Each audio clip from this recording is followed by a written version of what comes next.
my body slams against marble. Once. Twice. 3 times. The world spins, chandeliers, shocked faces, champagne glasses suspended midair. Then darkness swallows everything whole. The last thing I see before my consciousness fades is Alpha Dominic's face above me, his silver eyes wide with horror. The last thing I feel is warm blood pooling beneath my head. The last thing I hear is her voice, Luna Celeste's voice, dripping with false concern. "Oh my goddess! Someone help her!" She tripped. But we both know the truth. She pushed me. Just like she's been breaking me for 5 years, one bruise, one burn, one scar at a time. My name is Aria, and this is the story of how I survived hell wearing a smile, until the day my Alpha finally saw what his Luna really was. Before we dive in, drop a comment and let us know where you're watching from. We'd love to hear from you. If you enjoy werewolf stories like this, be sure to like the video, subscribe, turn on the notification bell, and share it with someone who'd love it too. Let me take you back to where it all began. 5 years ago, when I was 18 and stupid enough to believe in kindness. I have no wolf. Never shifted. Never felt that primal connection other werewolves describe with such reverence. In the werewolf world, that makes me less than nothing. When my parents died in a rogue attack, leaving me orphaned at 15, Shadow Pine Pack took me in out of obligation, not love. For 3 years, I cleaned floors, washed dishes, existed in the shadows. Then Luna Celeste noticed me. "You poor thing," she'd said, her honey blonde hair cascading over her shoulders like silk. "So alone in the world. How would you like to be my personal attendant? I'll take care of you, I promise." The pack had gasped at her generosity. The Luna herself, offering a wolfless nobody such an honor. I'd actually cried tears of gratitude. What a fool I was. The first time she hurt me was 3 days into my new position. I'd brought her morning tea, chamomile with honey, exactly as she'd requested. But the cup had a tiny chip on the rim. So small I hadn't noticed it. She noticed. "Are you trying to make me look bad?" she'd hissed, her beautiful face twisting into something unrecognizable. "Serving me damaged goods like I'm trash?" "Luna, I'm so sorry, I didn't see." The hot tea hit my face. I gasped, stumbling backward, my cheek burning. "Clean this mess up," she'd said, her voice cold as winter. "And Aria? If you ever tell anyone what happened here, I'll make sure you're exiled as a thief." Who do you think they'll believe? Their beloved Luna, or a wolfless orphan? She was right. I knew she was right. So I learned to hide it. Long sleeves in summer. High collars. Makeup when the bruises showed on my face. I became an expert at lies. "Oh, I'm so clumsy." Walked right into a door. Burned myself cooking. You know me, always daydreaming. Tripped over my own feet again. Such a klutz. The pack ate it up. Poor, clumsy Aria. So lucky to have such a patient, kind Luna who tolerated her mistakes. But behind closed doors, Celeste was a monster. She burned me with silver for serving dinner 30 seconds late. She clawed my back with her perfectly manicured nails for looking in Alpha Dominic's direction. She locked me in the cold storage room overnight for smiling at a male pack member. She broke my ribs for forgetting to iron a crease into her dress. And always, she reminded me, "You're nothing. You have no one. Nowhere to go. You exist because I allow it. Cross me, and I'll destroy you." I believed her. How could I not? Alpha Dominic remained a distant figure, tall, powerful, with silver eyes that seemed to see everything yet somehow saw nothing at all. He was always busy with pack business, border patrols, alliance meetings. When he was home, Celeste transformed into the perfect mate. Loving. Attentive. Radiant. My dear husband worked so hard. She'd coo, massaging his shoulders while I served them dinner, my burned hands hidden beneath white gloves. "We're so blessed to have such a strong alpha." He'd smile at her, tired but genuine. And I'm blessed to have you. Each word was a knife in my chest. Not because I wanted him, I didn't dare want anything, but because it meant my suffering was invisible. Validated by his blindness. The other servants knew something was wrong. They had to. But Celeste's family was powerful, connected to 3 other major packs. Her father was an elder council member. Her brother was a renowned warrior. To accuse her meant war. So they looked away. Just like I did. One servant, Maria, had tried to speak up about Celeste's cruelty. The next day, silver candlesticks went missing from the Luna's quarters. Maria was accused of theft. She swore her innocence, sobbing, pleading. Search her room, Celeste had suggested sweetly. They found the candlesticks under Maria's mattress. She was exiled that night. I watched her being dragged away, screaming about being framed. No one believed her. The message was clear: stay silent or be destroyed. I stayed silent. For 5 years, I stayed silent. I survived. That was all I could do. Survive each day, each moment, each breath. Keep my head down. Don't make eye contact. Don't speak unless spoken to. Don't exist too loudly. The scars accumulated like sediment, layers of pain building a foundation of fear. Silver burns on my arms. Claw marks across my back. Bruises that faded to yellow before fresh purple bloomed. A broken finger that healed crooked because I couldn't see the pack healer without questions. I became a ghost in my own skin. Hollowed out. Numb. But then came Alpha Dominic's 30th birthday celebration, and everything shattered like glass. The preparations had taken weeks. Celeste wanted perfection, the event of the season, something the pack would talk about for years. As her personal attendant, that meant I worked 20-hour days arranging flowers, coordinating with caterers, ensuring every detail was flawless. This reflects on me, Celeste had said, her voice sharp as a blade. Which means it reflects on you. Disappoint me, Arya, and you'll regret being born. I didn't sleep for 3 days before the party.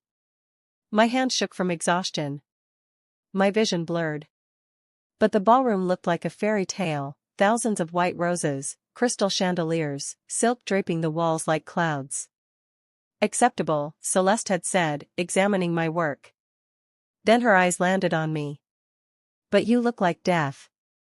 Go make yourself presentable. You're serving tonight. My stomach dropped. Luna, I can work in the kitchens. Did I ask for your opinion? No, Luna. I have a dress for you. Something appropriate. Her smile was poison honey. Consider it a gift. The dress was beautiful, midnight blue silk that hugged my frame, elegant and sophisticated. But the back was cut low. Dangerously low. My scars would show. All of them. The claw marks. The burn patterns. The evidence of 5 years of torture. Luna, this is too generous, I couldn't possibly.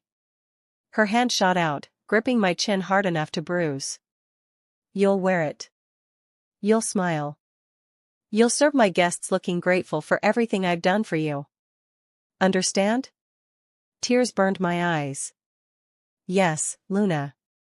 Good girl. She released me, then paused. Oh, and Arya? You looked at my husband during breakfast this morning. That was a mistake. She'd struck so fast I didn't see it coming. Her claws raked across my shoulder blades, fresh wounds on top of old scars. I bit my tongue to keep from screaming. Now the dress will really suit you, she'd whispered. A masterpiece of pain.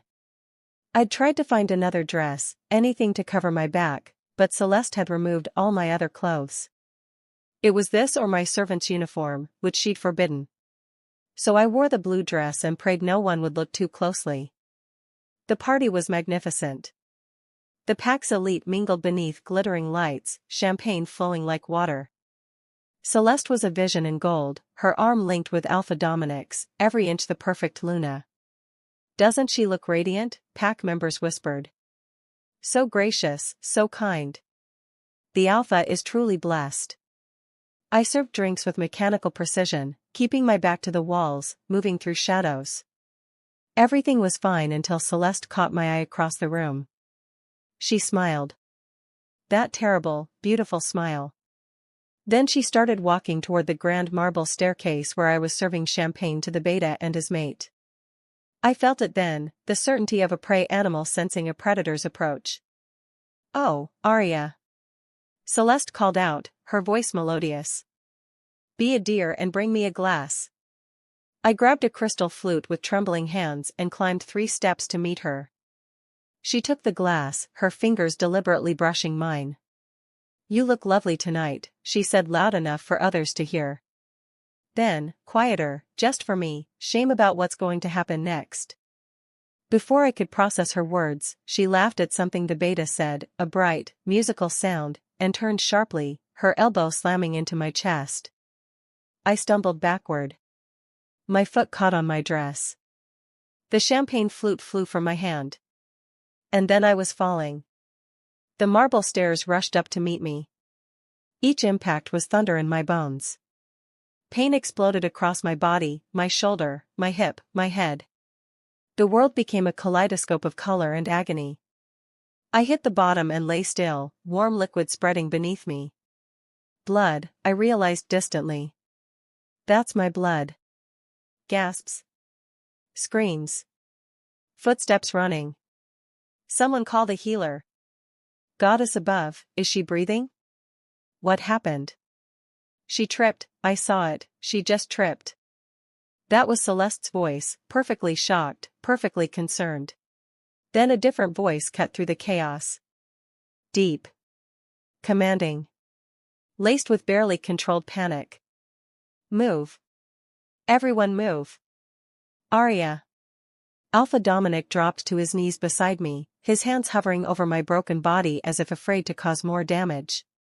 Stay with me, he commanded, his voice cracking. Don't you dare leave. Arya, look at me. I tried to focus on his face. Those silver eyes were wild, desperate. I'm sorry, Alpha, I whispered, tasting copper.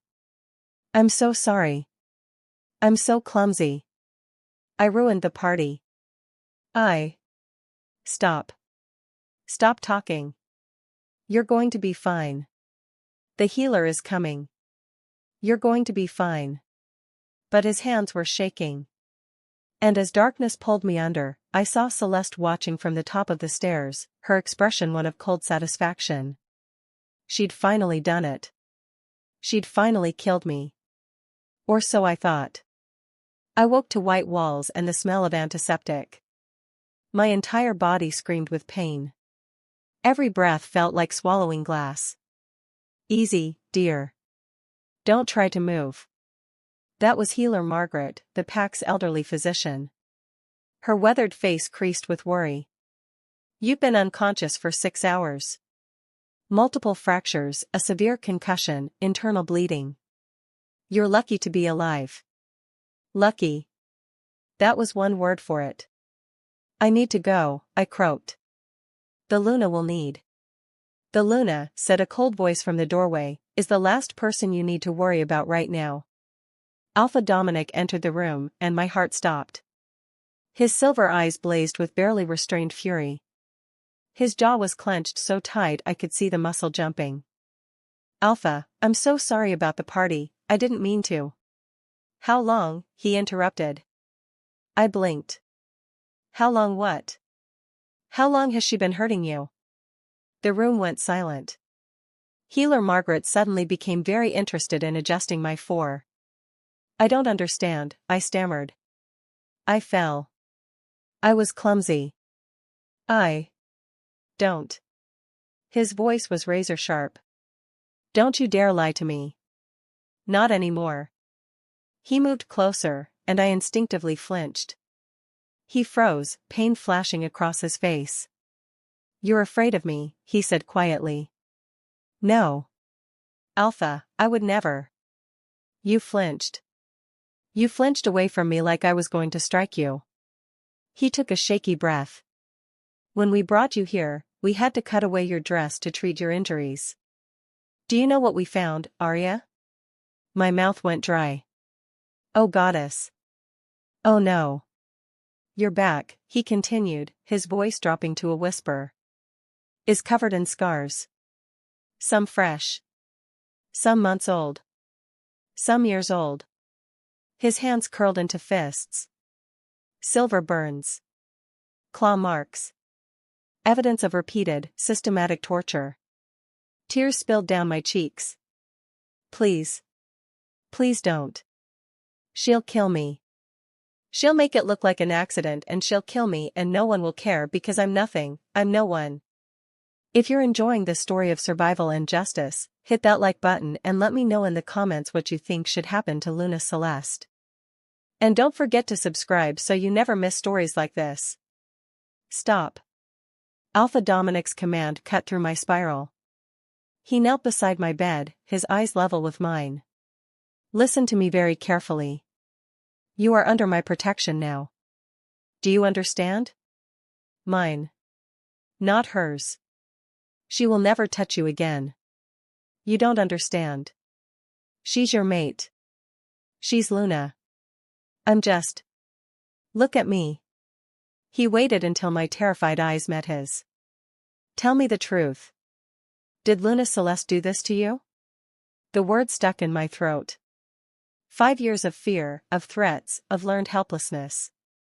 How could I speak them now? But Alpha Dominic's eyes held something I hadn't seen in so long I'd forgotten what it looked like. Belief. He believed me already. He just needed to hear it. Yes, I whispered. Since the day I became her attendant. 5 years. She said no one would believe me. She said she'd frame me for theft like she did Maria. She said I was nothing and no one would care if I disappeared. A sound escaped Alpha Dominic's throat, something between a growl and a roar. The windows rattled. Healer Margaret stepped back, eyes wide. Alpha, you're Wolf, she started. I know. He closed his eyes, visibly fighting for control. When he opened them again, they glowed with barely suppressed power. Tell me everything. Every instance. Every wound. Every threat. I want to know it all. So I told him. 5 years of horror spilled out in a broken, halting confession. The tea incident. The silver burns. The locked storage room. The broken ribs. The constant degradation and death threats. By the time I finished, Alpha Dominic was shaking with rage, his wolf clearly fighting for dominance. She touched what's mine, he growled. She damaged what's mine. I blinked. What's yours? He stared at me for a long moment, conflict playing across his features. There's something else you need to know. Something I only discovered after I found your scars. What? I've been investigating. Talking to our pack witch. Examining Celeste's belongings. He pulled something from his pocket, a black stone wrapped in copper wire. Do you know what this is? I shook my head. An obsidian charm. Rare. Expensive. Dark magic. His voice turned bitter. It masks true mate bonds and creates false ones. The implications hit me like a physical blow. No. That's not possible. I found it hidden in a locked box in Celeste's chambers. Along with a contract from a rogue which dated 5 years ago. His eyes bored into mine. The same week you became her attendant, my heart hammered. What are you saying? I'm saying my wolf has been going insane since the moment I held you in my arms. I'm saying there's a pull between us that I've been fighting for years without understanding why. I'm saying that Celeste knew. His voice dropped to a dangerous whisper. You're my true mate, Arya. And she's been torturing you for it. The room spun. This couldn't be real. It was too much, too impossible. But you chose her. You marked her. Under the influence of dark magic. A false bond that masked the real one.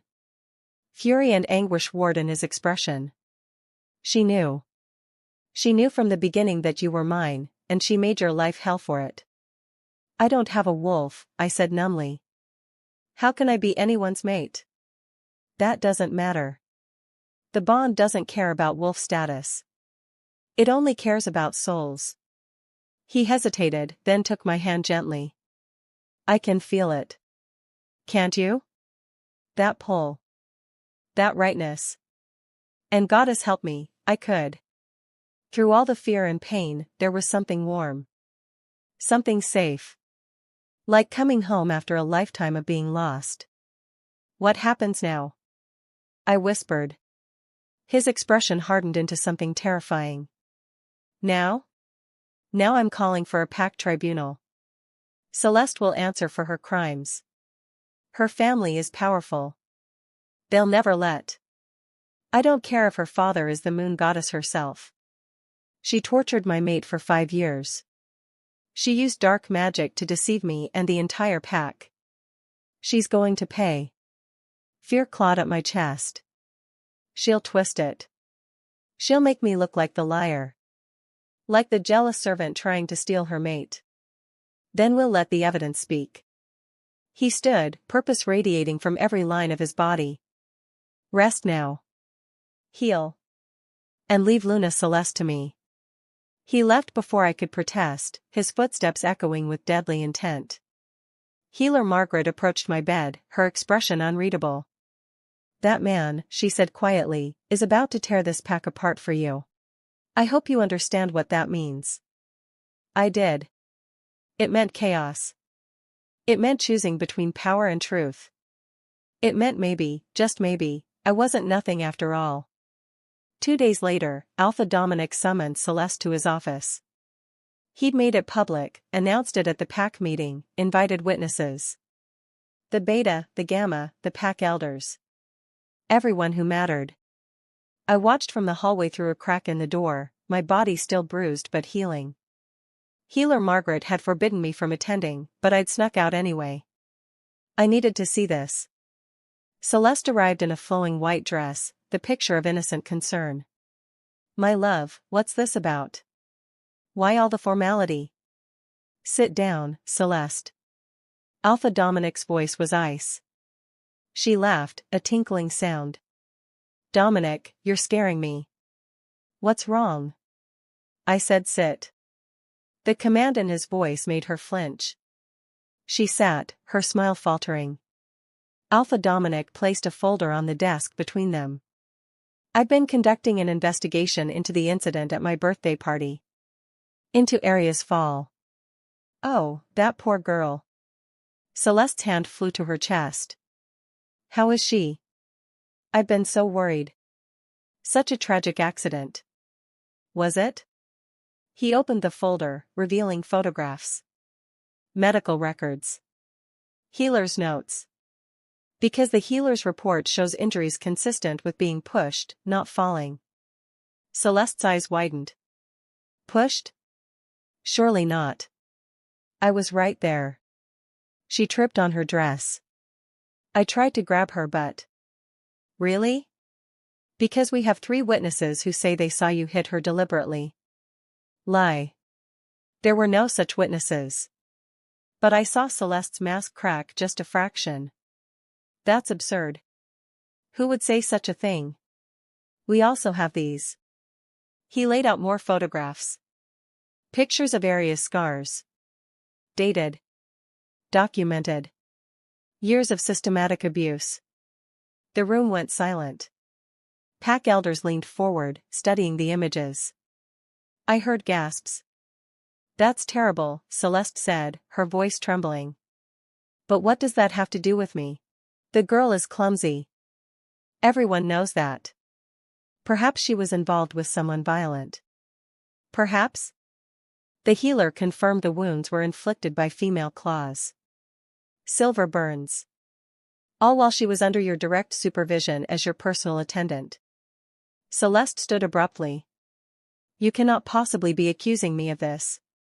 I am your Luna. I am your mate. Are you? Alpha Dominic's voice was deadly quiet. Because I found this in your chambers. He pulled out the obsidian charm. Several elders gasped. The Pack Witch stepped forward, her ancient face grave. "That's a forbidden object," she said. "Dark magic. Used to mask true mate bonds and create false ones. This is ridiculous." Celeste's voice rose. "I don't know what that is or how it got in my room.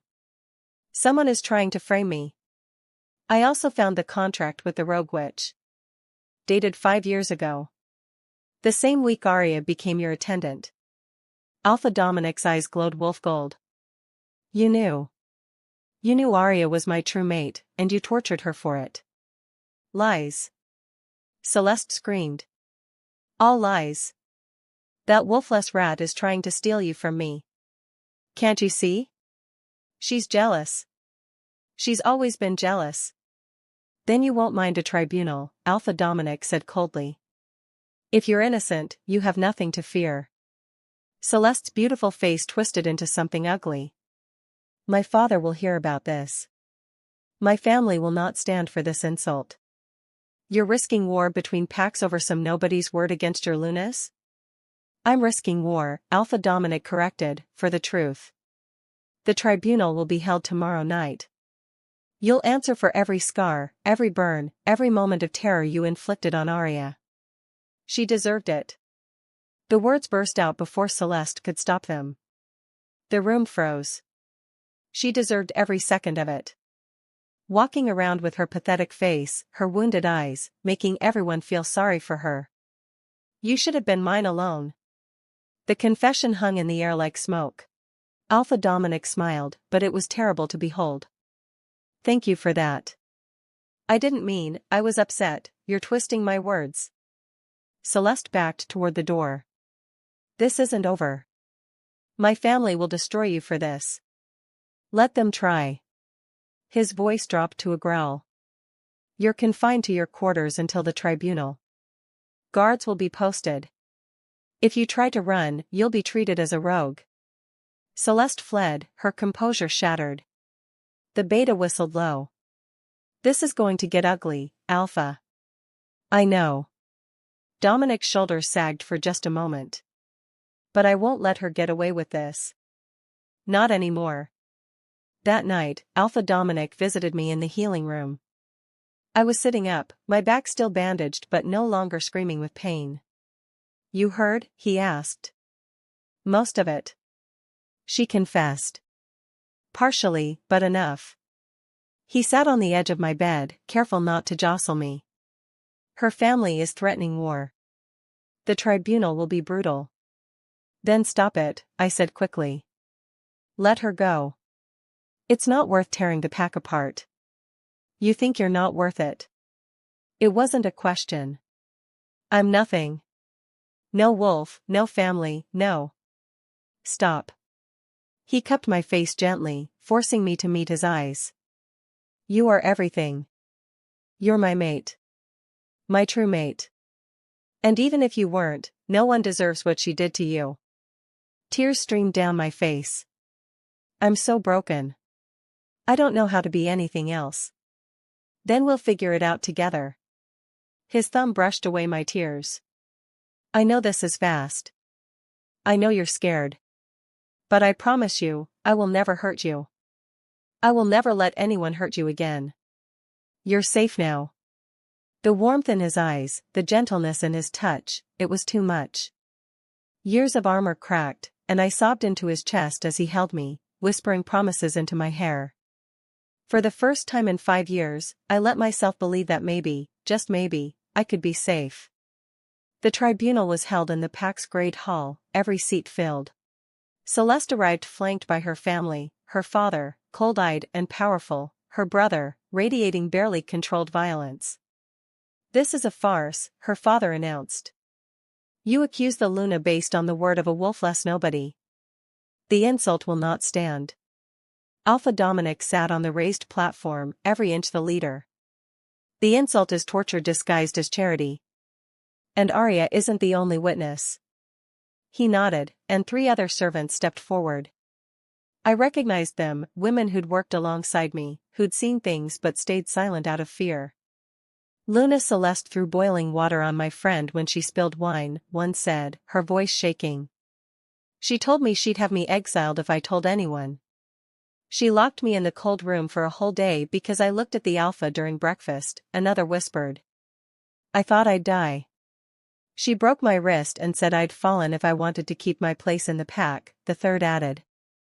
Celeste's face paled. They're lying. They're all lying to save that little. Then explain this. The pack witch stepped forward, holding the obsidian charm. Dark magic, Luna Celeste. Magic that's been active for 5 years, creating a false mate bond. When was it placed? I don't know anything about that. The magic signature matches yours, the witch said calmly. I've tested it. You commissioned this charm specifically to bind the Alpha to you and hide his true mate bond with Arya. That's impossible. I am his true mate. If that were true, Alpha Dominic said, standing, breaking the charm wouldn't change anything. He took the obsidian from the witch and crushed it in his fist. The effect was immediate. The invisible thread that had always connected Dominic to Celeste snapped like rotten rope. He stumbled, then straightened, his eyes widening. Goddess, he breathed. It's gone. The bond, it was never real. He turned to me, sitting in the witness section, and the pull between us intensified 100-fold. Every pack member felt it, the undeniable magnetism of true mates recognizing each other. Celeste screamed. No. No, you're mine. I made myself perfect for you. You tortured an innocent woman. Alpha Dominic roared. 4 years. Because you couldn't stand that fate chose differently than you wanted. She's nothing. Celeste shrieked, her composure completely gone. Wolfless trash. I'm beautiful. I'm powerful. I'm from a great family. She's a nobody. It should have been me. It was me until that pathetic girl showed up. The confession echoed through the hall. Her father closed his eyes in defeat. Her brother looked ready to murder someone, probably me. You knew about the true mate bond, Alpha Dominic said, his voice deadly quiet. You knew from the beginning. Of course I knew. Celeste laughed, the sound unhinged. That which told me a true mate existed for you in the pack. So I searched. And when I found that weak little mouse, I knew I had to act. The charm cost me a fortune, but it was worth it. Years of being worshipped, being Luna, being yours. And the torture? Her smile was vicious. Insurance. If the charm ever broke, I needed her too broken to claim you. Too scared. Too destroyed to be anyone's mate. She looked at me, her eyes blazing with hatred. I should have killed you that first day.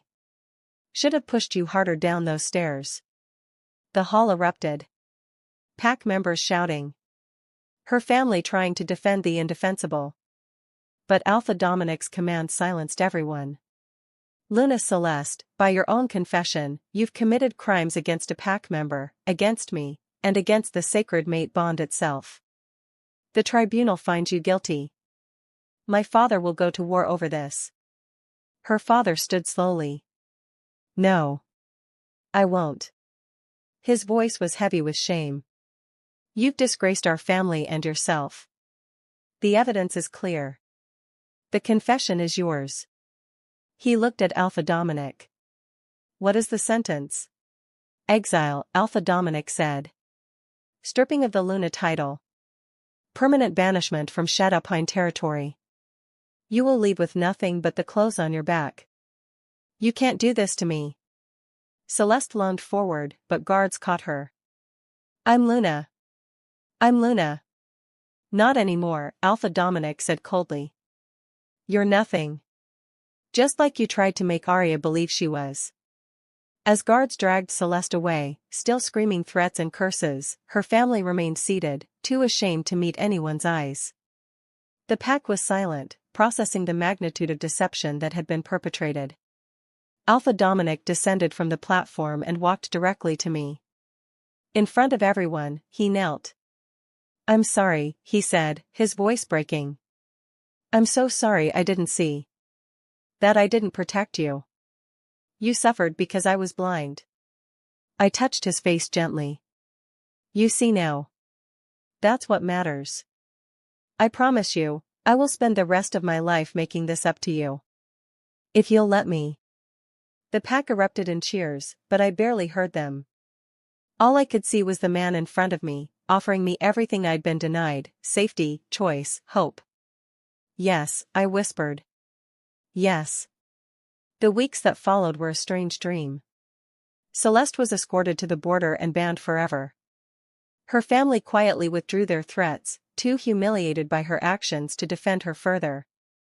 But healing wasn't simple. I had nightmares every night, reliving the torture, the fear, the helplessness. I flinched at raised voices. I panicked when anyone approached from behind. I couldn't wear dresses that showed my scars.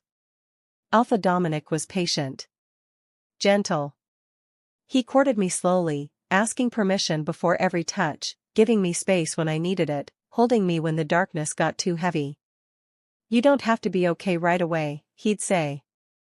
Take your time. I'm not going anywhere. The pack rallied around me too. The servants who'd testified became friends. Pack members I'd never spoken to apologized for not noticing. The healer helped me start therapy for trauma. Slowly, so slowly, I began to believe I deserved kindness. One evening, 3 months after the tribunal, Dominic found me on the balcony of the pack house, watching the sunset. "Penny for your thoughts?" he asked, standing beside me. "I'm thinking about how different everything is now," I said. "How I'm not afraid all the time anymore." "Good." He hesitated. "There's something I want to ask you. But no pressure. You can say no."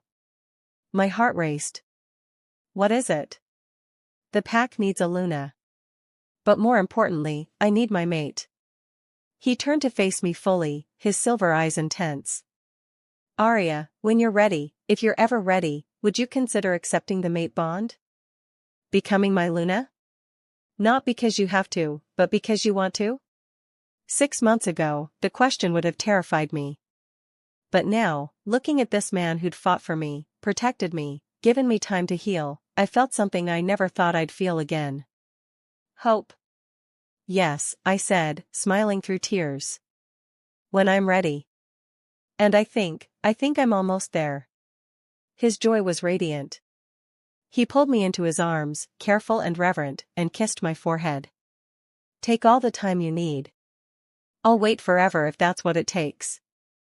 The mating ceremony happened 4 months later, under a full moon with the entire pack as witnesses. I wore a dress that showed my scars proudly, not as marks of shame, but as evidence of survival. As Alpha Dominic marked me, completing the mate bond, something miraculous happened. Power surged through my body. Ancient. Primal. For the first time in my life, I felt my wolf stir, a presence I'd thought I'd never have. "Dominic," I gasped. "I can feel her. My wolf.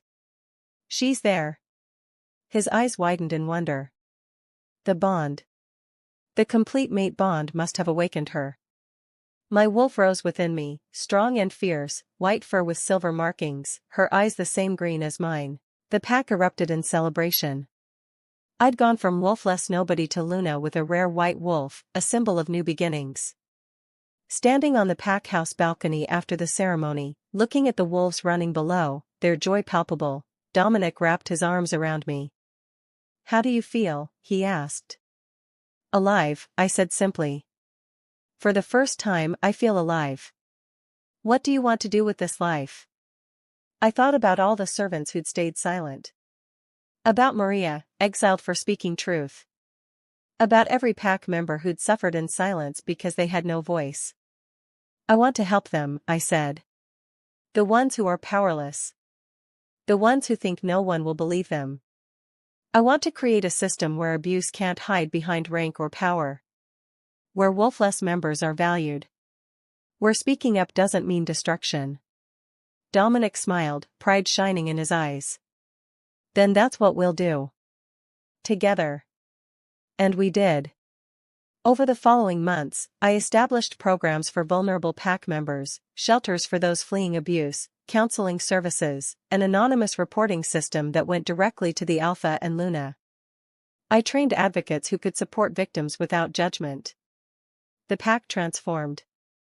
Slowly, others came forward with their own stories. We discovered 3 more cases of abuse by ranking members. Justice was served. The culture shifted from silence to support. I also started a training program for wolfless members, teaching them self-defense and giving them roles that didn't rely on wolf strength, intelligence gathering, mediation, education. Being wolfless was no longer a mark of worthlessness. 1 year after the tribunal, I stood in the Great Hall, addressing the pack during our monthly gathering. "A year ago, I was invisible," I said, my voice strong and clear. "I believed I was nothing. That I deserved pain because I had no wolf, no family, no power. Someone very powerful used my vulnerability against me, and I stayed silent because I thought no one would care." I paused, looking at faces throughout the crowd, survivors who'd found their voice, pack members who'd learned to see beyond rank. But silence protects abusers. It allows cruelty to flourish in darkness. So I'm asking you, all of you, to be the person who sees, who believes, who acts. Because every member of this pack matters. Wolf or not. Ranked or not. Powerful or not. The applause was thunderous. After the meeting, a young woman approached me, barely 18, trembling. "Luna," she whispered. "There's something I need to tell you. About my uncle. He's a gamma, and her voice broke. Can you help me?" I took her hands gently. "Yes. I believe you. And we will help you. You're safe now." As she cried in relief, I caught Dominic's eye across the room. He nodded, understanding. This was my purpose. This was why I'd survived. To make sure no one else had to. That night, lying in our bed, Dominic traced the scars on my back, marks I no longer had. "Do you ever regret it?" he asked quietly. "Everything that happened? If you could go back and change it, would you?" I considered the question. The pain had been real. The trauma lasting. But it had also shaped me into someone who could help others in ways I never could have before. "I regret the suffering," I said finally. "But I don't regret who I've become because of it." Does that make sense? Perfect sense. He kissed my shoulder gently. You've turned your pain into purpose. That's not just survival, Arya. That's triumph. We triumphed, I corrected. You saw me when I was invisible. You believed me when I had no voice. You chose justice over comfort. We did this together. Together, he agreed, pulling me closer. My wolf stirred contentedly within me, finally at peace. I was no longer the broken servant hiding scars and swallowing screams. I was Luna. Mate. Survivor. Advocate. I was free. And every day, I used that freedom to help others find theirs. They say the Luna is the heart of the pack. They're right. But it's not about perfection or power. It's not about beauty or breeding or being born with the right gifts. It's about seeing the invisible. Believing the silenced. Protecting the vulnerable. It's about surviving hell and choosing to make sure no one else burns. 5 years ago, I served the Alpha's Luna and bore the scars she gave me in silence. Today, I am the Luna, and I wear my scars as proof that surviving is the first step. Thriving is the destination. And I will spend every day of my life making sure my pack knows they can do both. Because that's what real strength looks like. Not the absence of scars, but the courage to let them be seen. Not the absence of pain, but the choice to transform it into something that heals. I survived Celeste's cruelty. I survived 5 years of torture disguised as charity. I survived believing I was nothing. And now I thrive. We all do. That's the story of how I went from invisible victim to unstoppable Luna. How I turned my worst nightmare into my greatest purpose. How I learned that the scars we bear don't define our worth, they testify to our strength. And how love, real, patient, fierce love, can awaken wolves we never knew we had. Both the ones inside us, and the ones who choose to run beside us. The end? No. This is just the beginning. So if you're still watching, if this story resonated with you, I have one final question. Are you Team Arya or Team Celeste? Because here's the thing, if you don't like this video, if you don't subscribe, comment, and share it, then you're basically saying you're okay with what Celeste did. You're saying abuse should stay hidden. That survivors should stay silent. That monsters should keep their masks. I'm kidding, of course. Sort of. But really, if Arya's story moved you, if you believe survivors deserve justice and healing, show your support. Hit that like button. Drop a comment telling me what you thought. Subscribe so you never miss stories about people who overcome impossible odds. Share this with someone who needs to hear that they're not invisible. That their scars don't define them. That speaking up is possible. Because every like, every comment, every share tells survivors, I see you. I believe you. You matter. And if you made it all the way to the end of this 30-minute journey, thank you.